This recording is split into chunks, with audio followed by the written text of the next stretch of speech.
Here, I'm going to attempt to distinguish between words and concepts.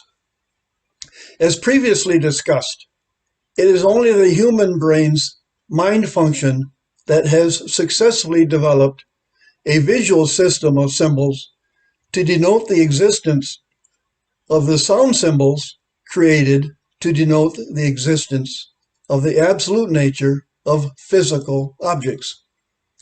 The resource necessary for proper human brain function is located outside the head and is called the physical nature of objective reality.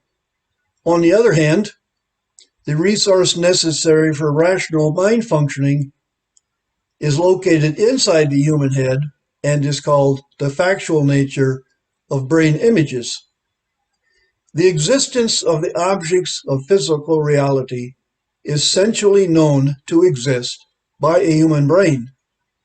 The resulting existence of the factual nature of brain images is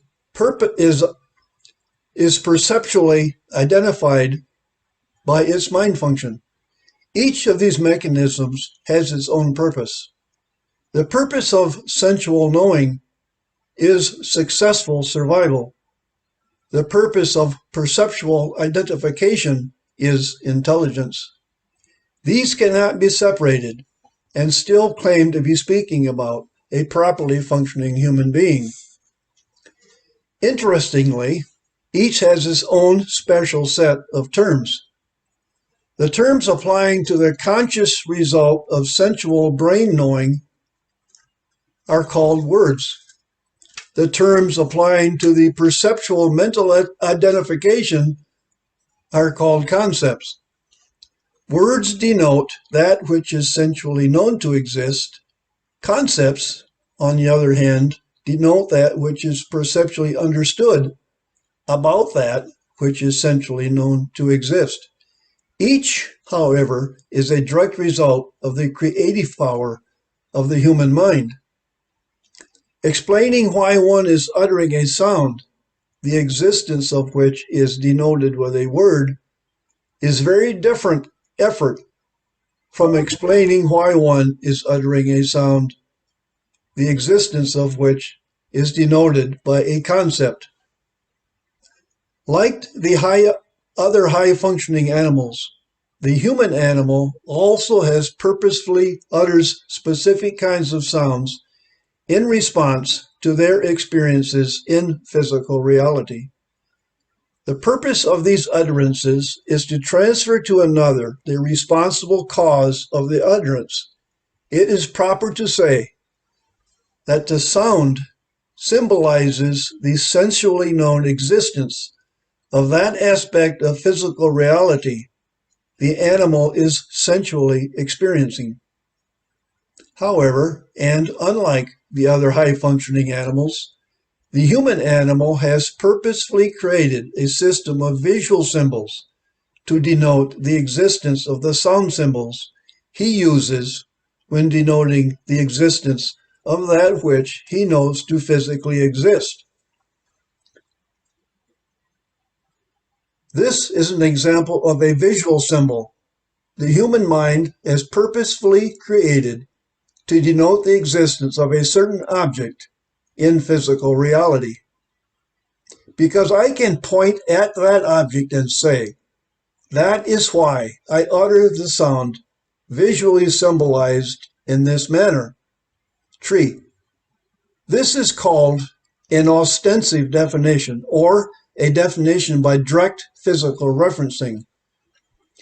Because tree visually symbolizes the centrally known existence of the absolute nature of an object in physical reality, the symbol itself, is called a tree, is called a word.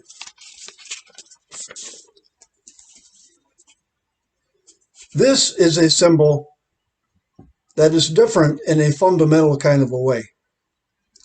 Distance is an example of a visual symbol created to denote the existence of an idea extracted from one's sensual observations of a specific kind of relationship existing between physical objects. Because distance visually symbolizes the existence of an idea, the symbol itself is called a concept. This is also a word symbol, created by the enormous creative power of the human mind, as are the visual symbols for the sound symbols moon, earth, and sun.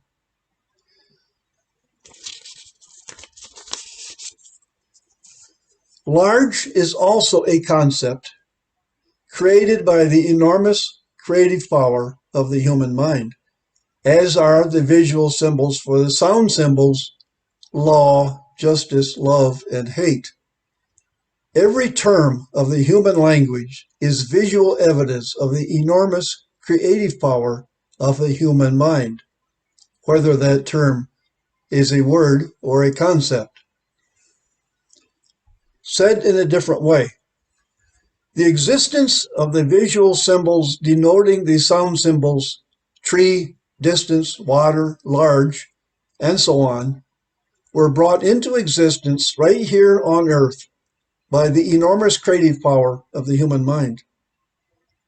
The human mind is the responsible cause for bringing tree, distance, water, large to come into existence right here on earth.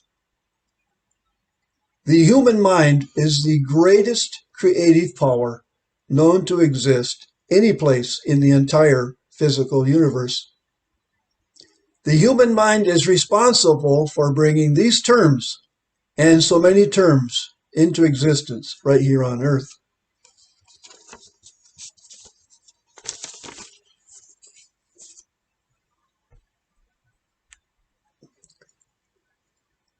You now understand where God came from.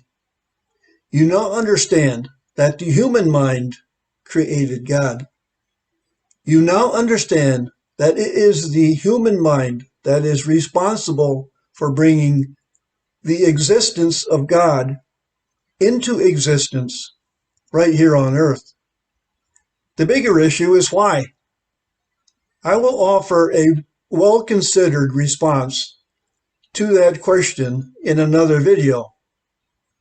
God has nothing at all to do with religion, heaven or hell, or any other such nonsense. It is all about formulating a well-reasoned response to why the human mind created God and therefore must be held responsible for bringing God into existence right here on earth.